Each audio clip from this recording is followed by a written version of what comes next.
Lorsque j'ai démarré sur le cloud, j'utilisais la console web pour construire mes infrastructures. Aujourd'hui, ce temps est révolu. Désormais, la quasi-totalité des déploiements s'effectue dans une mouvance DevOps qu'on appelle infrastructure as code.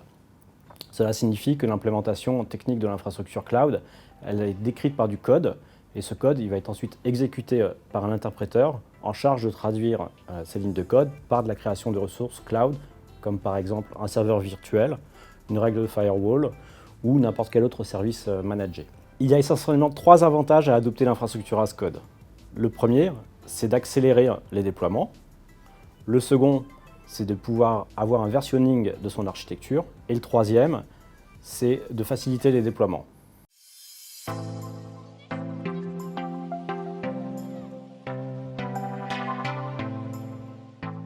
Nous avons développé une expertise et des assets techniques qui nous permettent de déployer très rapidement, dans l'ordre de quelques mois, des data lakes fonctionnels, c'est-à-dire avec des cas d'usage qui fonctionnent en production et à disposition du métier. Alors pour faire cela, on s'appuie sur les services managés proposés par les fournisseurs du cloud. Ces services managés, ce sont donc des briques techniques qu'exploitent les équipes du fournisseur et donc on a beaucoup de bénéfices à utiliser ce type de service. Donc, par exemple, on n'a pas de charge d'administration dans nos équipes ou dans les équipes du client pour la gestion technique de ces services. En général, ils sont aussi d'une très grande fiabilité puisque ça a été développé et mis au point par les équipes du fournisseur de cloud et donc on a très peu d'incidents techniques sur ce type de service. Et puis le dernier avantage, c'est qu'on a une capacité à étendre facilement les capacités de la plateforme parce qu'on va pouvoir mobiliser à la demande des capacités supplémentaires si on en a besoin.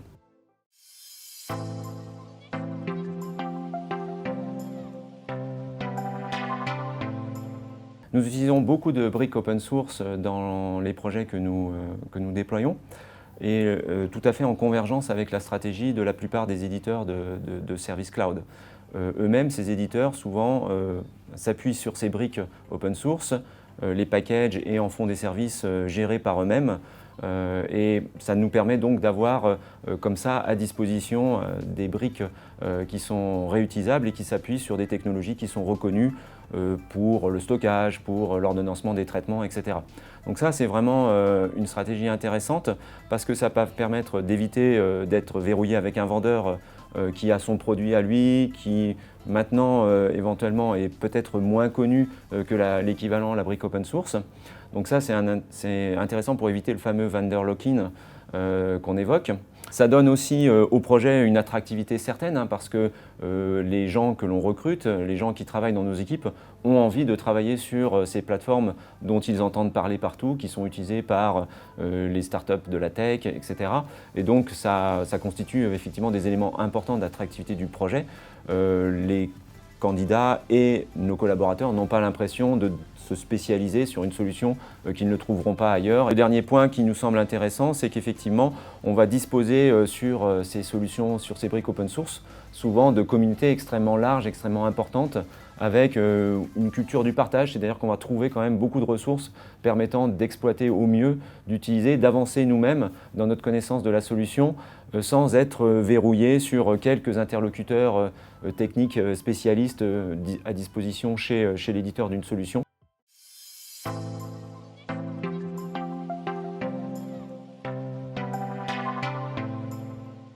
Pendant longtemps, les plateformes data, type Data Lake, ne dépassaient pas le stade du POC. Les principales raisons sont d'abord les intervenants techniques qui travaillent en couteau suisse et ensuite la prise en compte des sujets de mise en production qui arrivent souvent en fin de course, voire sans même avoir sensibilisé tous les acteurs en avance de phase. L'industrialisation des cas d'usage est essentiellement portée par 2 enjeux. Le premier est de permettre à chaque intervenant de se focaliser sur son expertise sans être brouillé par des considérations techniques hors de son périmètre de responsabilité. Par exemple, le data scientist se concentre sur son algorithme, le data engineer sur ses pipelines de données, et le développeur, lui, ça sera sur ses interfaces de restitution. En résumé, il s'agit de tirer l'excellence de chacun, et aucun d'entre eux ne devrait se poser des questions du type « Au fait, comment je vais faire pour passer en production mon application ?» Le second enjeu est d'automatiser les déploiements pour assurer des mises en production rapides et sans oubli. De ce constat, notre vision a été de développer, grâce au service cloud, ce que nous appelons une usine à cas d'usage. Ce framework repose sur le principe de containerisation associé à un workflow d'intégration continue et de déploiement continu. Il a la vertu, par le biais de quelques lignes de configuration, de permettre très simplement d'embarquer au sein du data lake des nouveaux cas d'usage. Et cerise sur le gâteau, quel que soit le langage de programmation, puisque la technologie de containerisation permet cette abstraction.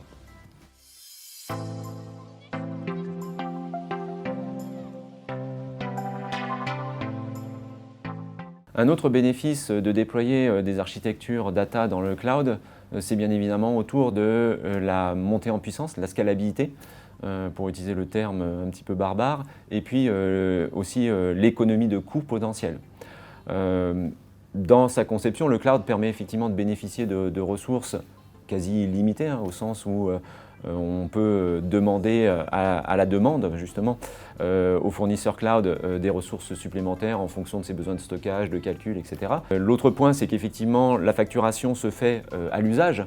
Et donc, on n'a pas, nous, à subir les investissements que le fournisseur cloud fait, ou que notre client serait obligé de faire s'il devait mettre en place cette infrastructure. D'ailleurs, du fait de ce modèle de tarification et de mise à disposition des ressources à la demande, c'est que quand on présente les budgets d'exploitation en run de ce type de plateforme, nos clients en général sont surpris de la diminution que ça représente par rapport à ce que eux, ça leur coûte dans les infrastructures actuelles qu'ils peuvent avoir, et quand ils font des comparaisons avec ce que eux sont obligés à payer, soit dans des infrastructures classiques en interne chez eux, soit sur des infrastructures où ce sont des machines qui sont hébergées chez un fournisseur.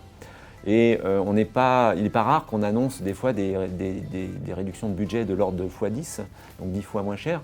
Et nos clients, des fois, sont surpris et ils nous demandent « mais est-ce que vous avez bien tenu compte de l'ensemble des coûts, etc. » C'est l'effet mécanique de cet usage à la demande, de ce paiement à la demande, qui fait qu'on a des réductions très très importantes des budgets d'exploitation.